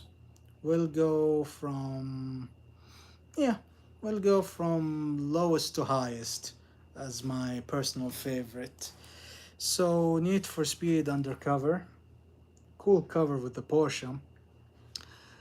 Gameplay wise, the map, it feels just like a big long highway. Like if you love drag racing, unleashing your cars to the maximum, there's a lot of open stretched roads on this map. Story wise, eh, it's kind of meh, to be honest. Gameplay wise, it's okay. There is some fun to be had with this game. It's okay. I had a little fun with it overall. It's okay, but we're gonna head into some better recommendation than this game. I mean, come on. This is way better than Undercover. Need for Speed Carbon. After continuing after Most Wanted, hold your hats, folks, hold your hats. Bear with me. So, Need for Speed Carbon. Now, it had something when you join the faction, as far as the tuner faction, the muscle faction, the European faction. It has like a stereotypical feel to them, like when you choose muscle, high power but heavy handling. Tuner is lightweight but not high on power. And European section of cars is like it's what's in between the other two factions. And the design of the open world map in this game is really quite not as good as Most Wanted, in my opinion. The canyon racing is really quite something. The toge racing, not as crazy as Initial D, but it's tight, I can tell you that. You can play Carbon. I think that it's also been released on PS3 a very long time ago. So it's really fun. It's much better than Undercover, in my opinion, in every aspect and form. And I really love Darius in his Audi R8. I think the best car that I completed this game, I think it was the Mitsubishi Evo.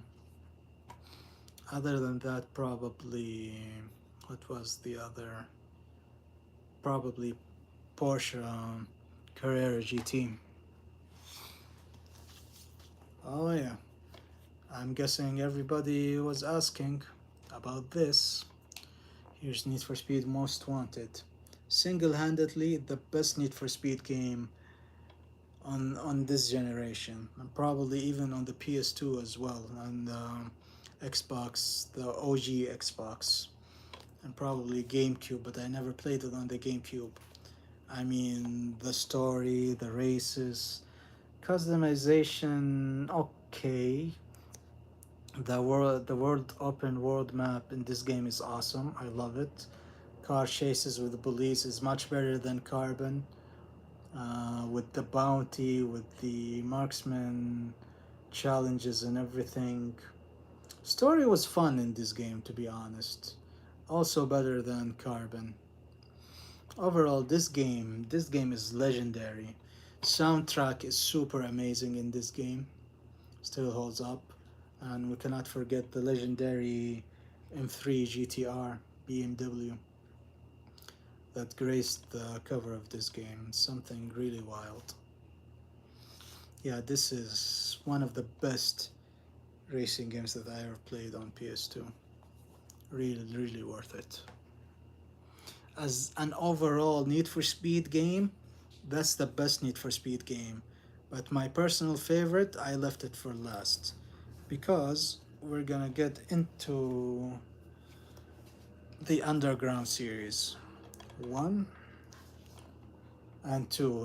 And during those times, the customization scene was truly over the top, the car community and everything. It was a different time with the Fast and Furious and everything. So that's what made the inspiration for both of these games.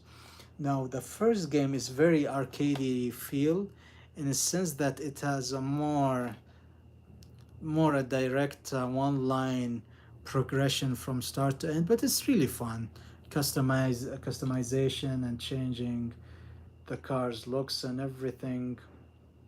Uh, Story is cheesy, but that's what you expect from it, from most Need for Speed games. But it's really super fun. It's addictive.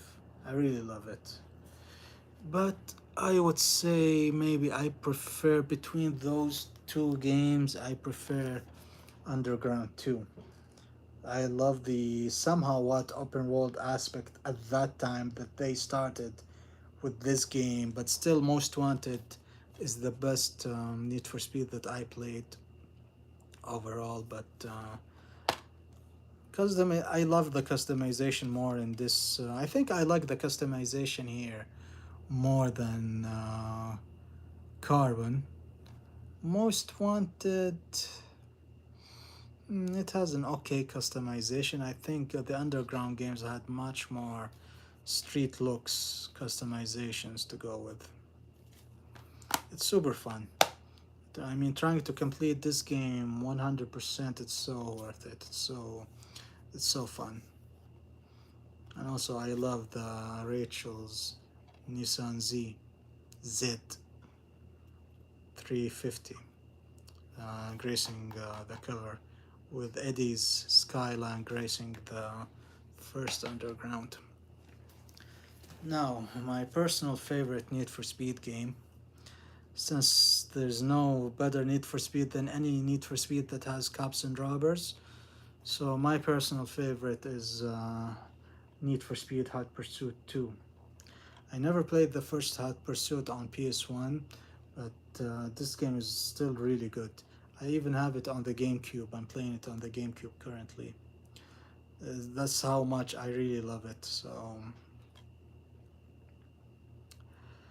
maybe control wise, it has some it the controls feels it has some hefty weight to it compared to the other Need for Speed games, because this came with the first early years of the PlayStation 2. So as far as arcade racing goes, it's really fun. You might have to wrestle with the controls a bit to get the feel of it, but overall, it's so fun. It's it has a very unique soundtrack, a very unique feel. The excuse me, the feel of excuse me, the exotic cars representation in this Need for Speed, that they haven't got back into it until Hot Pursuit during the PS3 and Xbox 360 generation, and then they even released that on PS4 as well because it's really that good. But Hot Pursuit 2 is a big recommendation of mine as well. If you, this is really hard. If you have time for only one game, I'd say, of course, without a doubt, it's Most Wanted. It is the best Need for Speed game. Then between Underground 1 and 2, uh, I'd say go with Underground 2, but you should play both. They're both fun. But me personally, I really love this game for my own personal opinion, because what's a good Need for Speed without cops and robbers? I really love the cop chases in Need for Speed games. That's why I also have Need for Speed Payback, Need for Speed Heat, what else? And of course, Hot Pursuit. So that takes care of my racing. Oh, hold on. False alarm. Hold up. Now, here's Auto Modelista. Honestly, I still haven't got into it yet, but I heard some high praise from this game.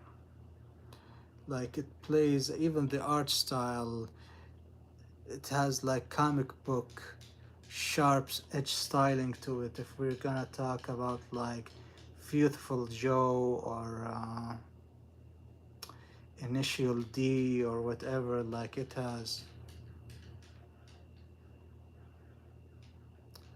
a quirky good aspect to it. Even the racing, the customization and everything. One day I'll get into one day I'll get into this game. So I said last time that I used to be a hardcore Gran Turismo fan, but I lost faith in Gran Turismo. Oh yeah, and I remembered his name, Kazunori Yamauchi. I lost faith with that director, the man behind Gran Turismo. He did an amazing job overall, of course, being the father of that series, but I think he lost his way. Ever ever since Gran Turismo Sport, I stopped caring about Gran Turismo. Here's my proof of being a Gran Turismo fan. I have Gran Turismo 3 A-Spec, one of highly recommended racing games on the PS2. It's so exciting. It feels a rush of adrenaline through your body when you play this game. It's so awesome. It for the early days of the PS2, this was and still is an amazing game for the Gran Turismo series. I mean, I need to pop up and play this back again. It's been a long time. It's so good. Maybe I would prefer. Maybe I would prefer overall Most Wanted, but you cannot discount Gran Turismo on PS2. It's still the best.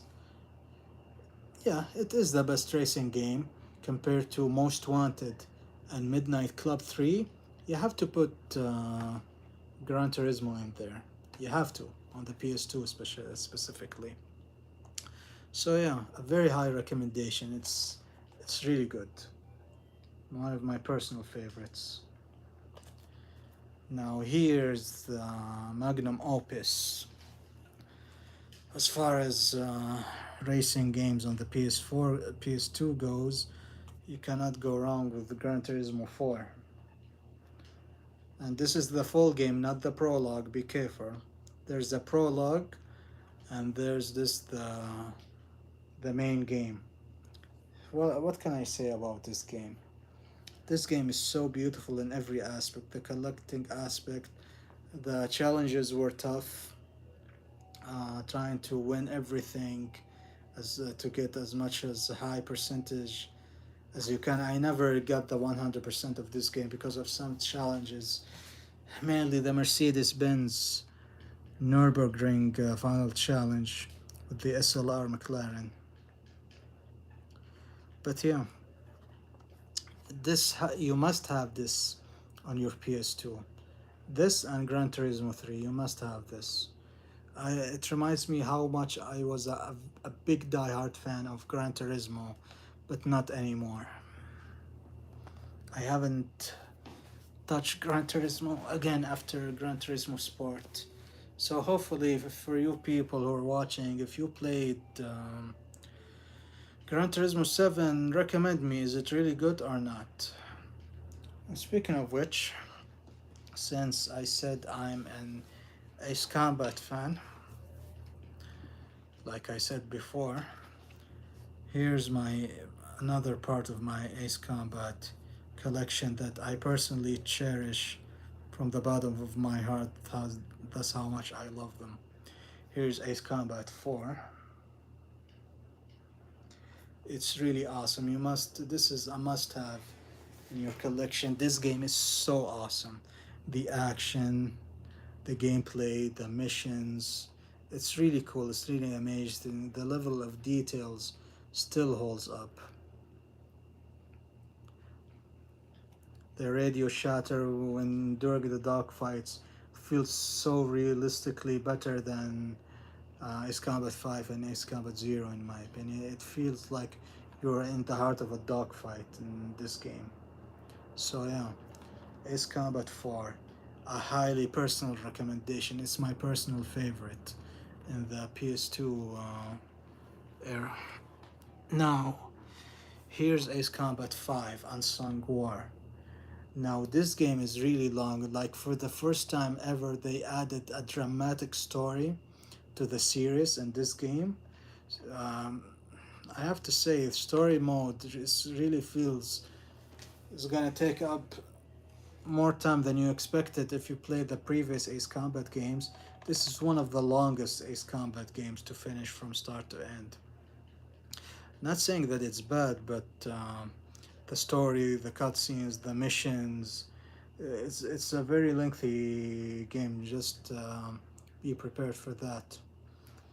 But I know I pre-ordered Ace Combat 7 when it first announced, and they said it will come with the HD remastered edition of Ace Combat 5,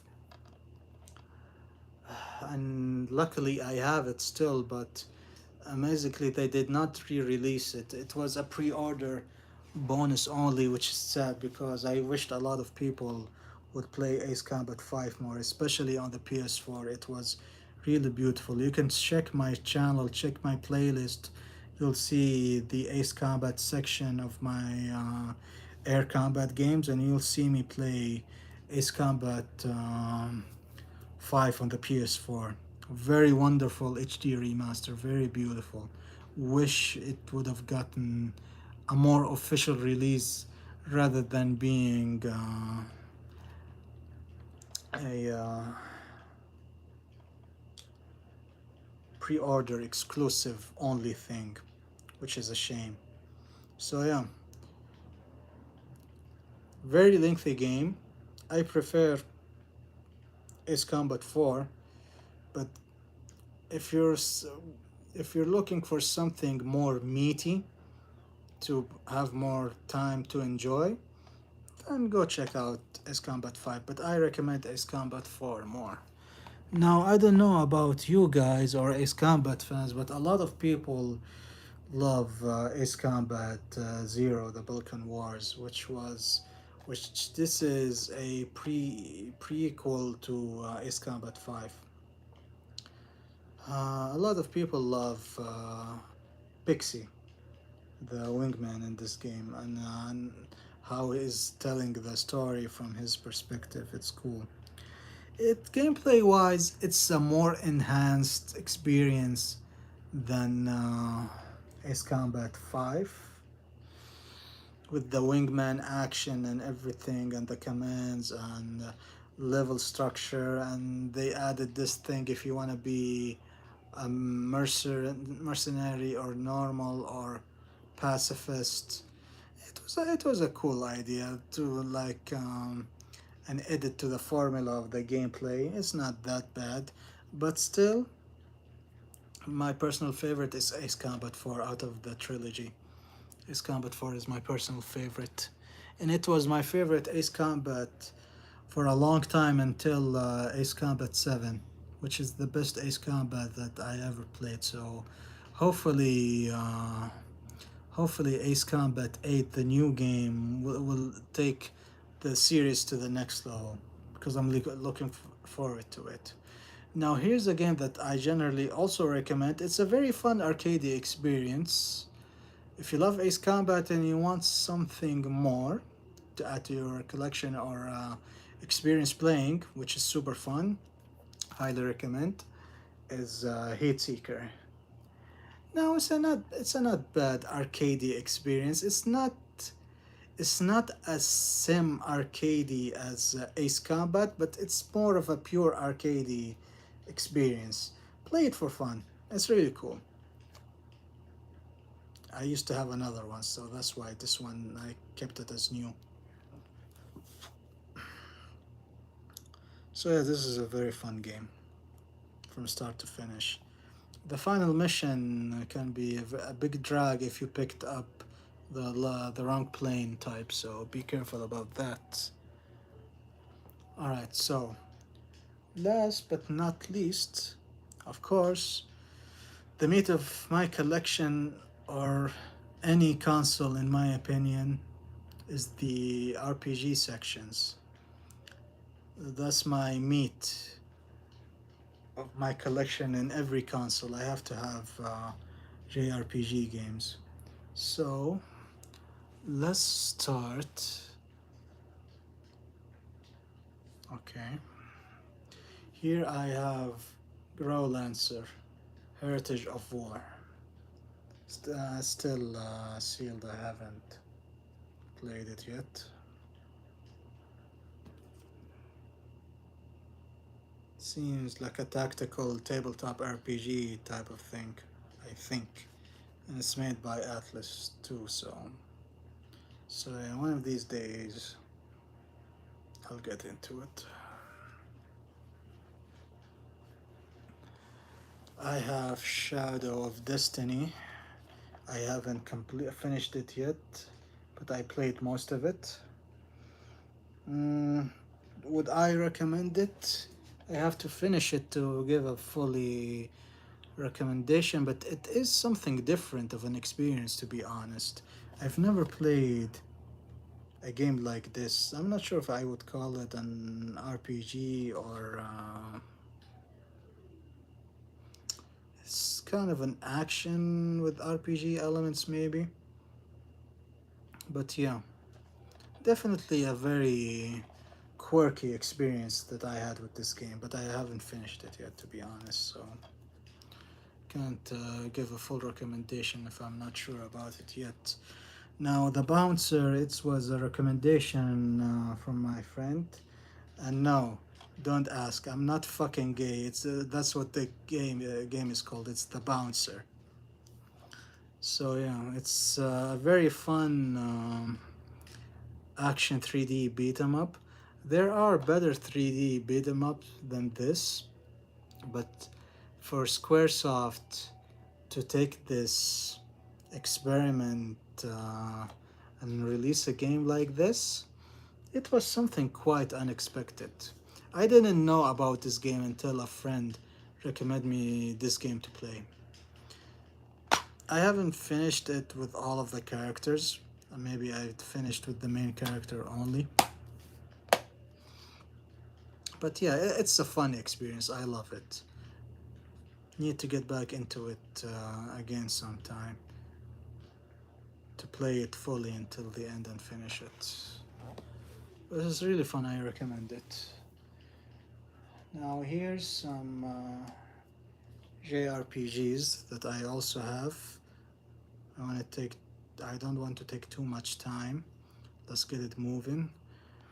I have Suikoden 3, Suikoden 4. Amazing series. Got into them late though. Didn't play them when it first came out.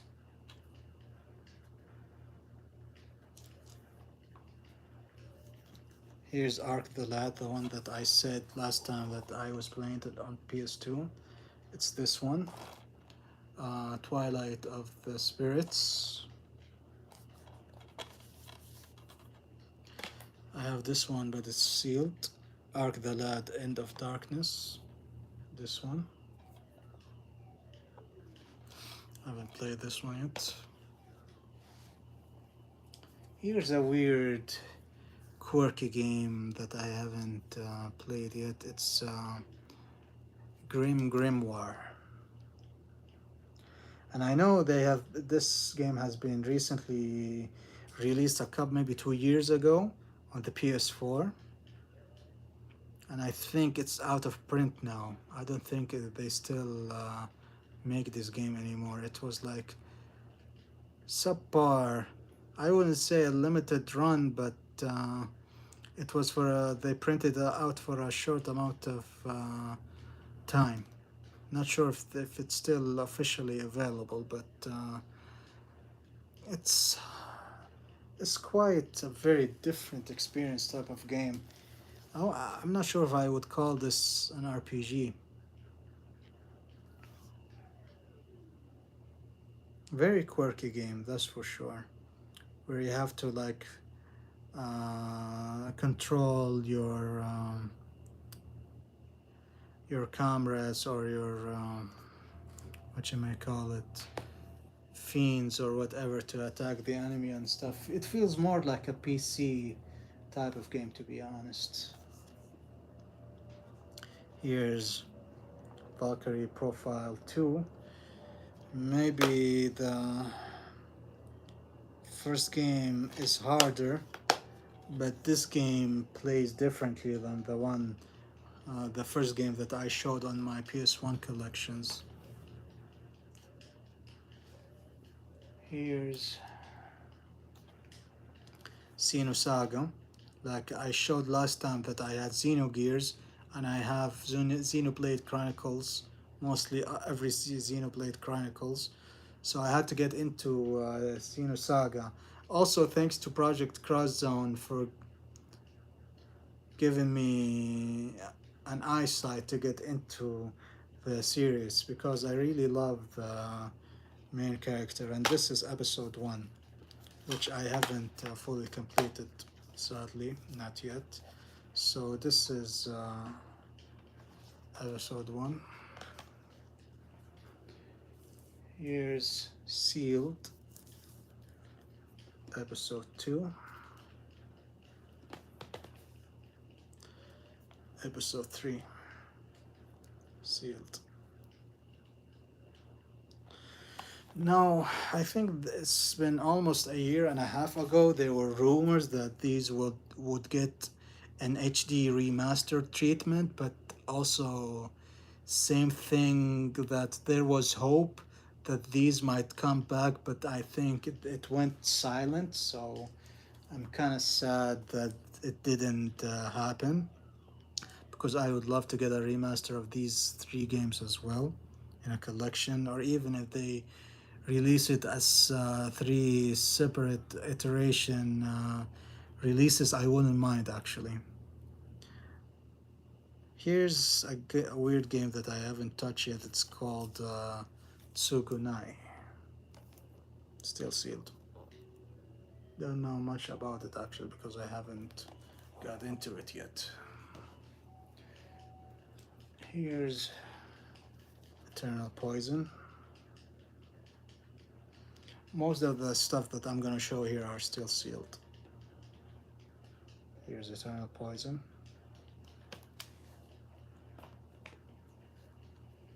Oh, we're getting into Shin Megami Tensei now. Devil Saga 1 and 2, Shin Megami Tensei. I think they recently released Nocturne, but not the rest of the Shin Megami Tensei games yet. I don't think so.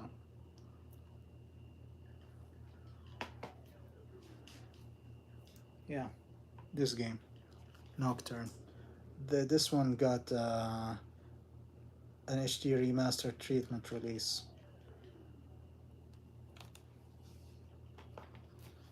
Same with the Persona games. Here's Persona 3, FES. They got a modern release and a remake. And they're doing Persona 4 Gold now.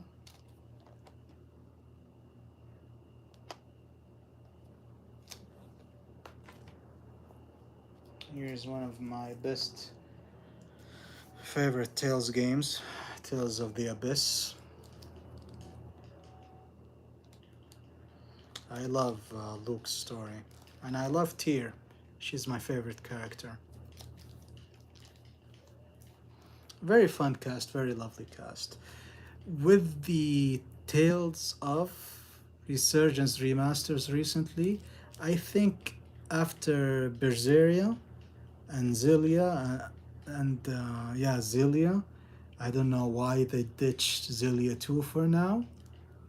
I'd say do this as a remaster more than Zillia 2, to be honest. Didn't like Ludger's story that much. Here's Tales of Legendia. Almost done, folks. Bear with me. My personal favorite Final Fantasy, even though it got shit on at the time when it's originally released, Final Fantasy 12. I personally really love Final Fantasy 12 and the Ivalice giant world at that time for a PS2 game. This game is giant.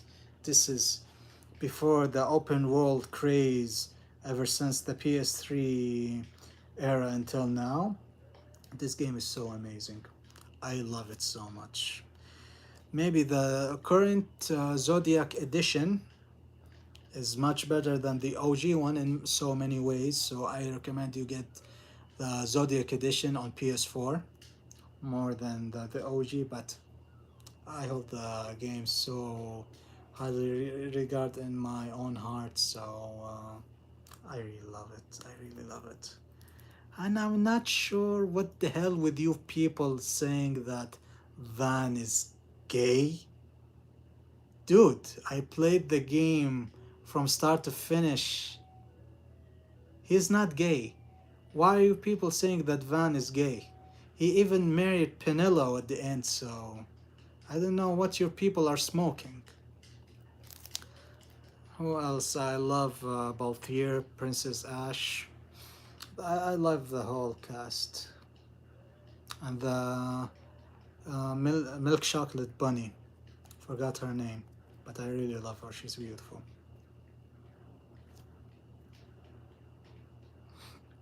Yeah, I love Final Fantasy 12 so much. One of these days, I'm gonna play the Zodiac version and live stream myself trying to get the platinum on that game. It's gonna be quite a ride to platinum that game. Alright, let's get to the end here. Here's Final Fantasy X2. In all honesty, my first ever Final Fantasy that I played is uh, is actually X2. Yes, I know I have another sealed copy. For being the first Final Fantasy that I played, and after this I played X, and after X I played 7, then I played 8, then I played 9, then I played Dirge of Cerberus. It was fun, but I love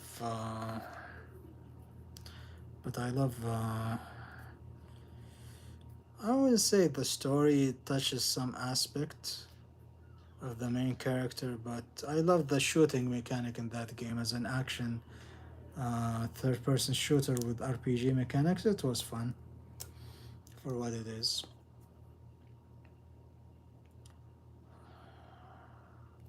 You can also get this on PS3 and PS4, so I highly recommend you get the newer available versions of this game.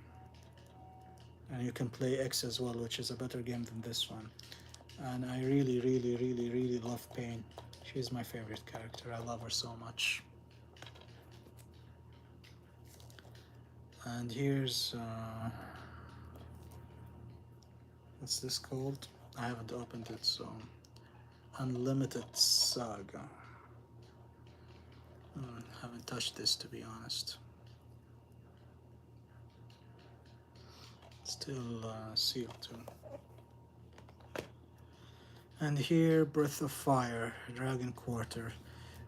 Now, I remember Eric London RPG. I'm a big fan of his channel. I love his recommendations. This is one of his recommendations that I saw in many of his JRPG videos. And I think this game is harder than what it should be from what I've seen him explaining and kind of hating and regretting playing this game. So I don't know. One day when I open it and play it, I'll see for myself. But I took Eric's experiencing through playing through this game uh, with an with an open context on what to expect when playing this game. Alright, so this is all what I have for my PS2 collection. My previous live stream I showed my PS1 collection, and here is my PS2 collection. It's been so time that I haven't touched them. I wanted to dust off the dust from the games, so and I wanted to check the CDs of the ones that this has been opened, so I really care about not finding disc rust on my games, because it happened on my near PS3 game. The game is spotless, there is no holes and everything, but the game is not working anymore. The good thing is I got the platinum from it years ago, but it's so sad that the game does not run anymore. Excuse me. Excuse me. But I do have the PS4 version, enhanced version. So I'm fine. It's not a big deal for me. So that's it. That's my PS2 collection. Glad that I was able to share with you all the PS1 and PS1 collection. If you want to check my channel, please check. Maybe it's still uploading, it's still not finished yet. But I did a live stream before this showing off my PS1 collection. So, what do I have to show you all later? I have my modern JRPG collection part 1, my modern JRPG collection part 2, and my modern action games and racing games, my Switch games, my limited run games. That's uh, what you all's gonna expect from me in the near future. And also on the weekend, I'm gonna try and platinum King of Fighters 15. I'm almost done with that, so I can remove it and start playing Fatal Fury City of the Wolves, because I have the PS4 disc, which has a free PS5 version upgrade. So I'm gonna try and platinum both editions. Same thing with KOF 15. That's what I've been busy. And also in the weekend, I'm gonna try and get back into playing Gex more. I need to finish that game and get the platinum as well. I should be finishing Lake Placid next time I play, which is the pirate channel, the cowboy channel, and probably the boss, the Stone Cold Steve Austin boss, look-alike. Am I missing a level? Yeah, I think it's the cowboy. Oh yes, and the super secret bonus stage. Yes, those 3 stages.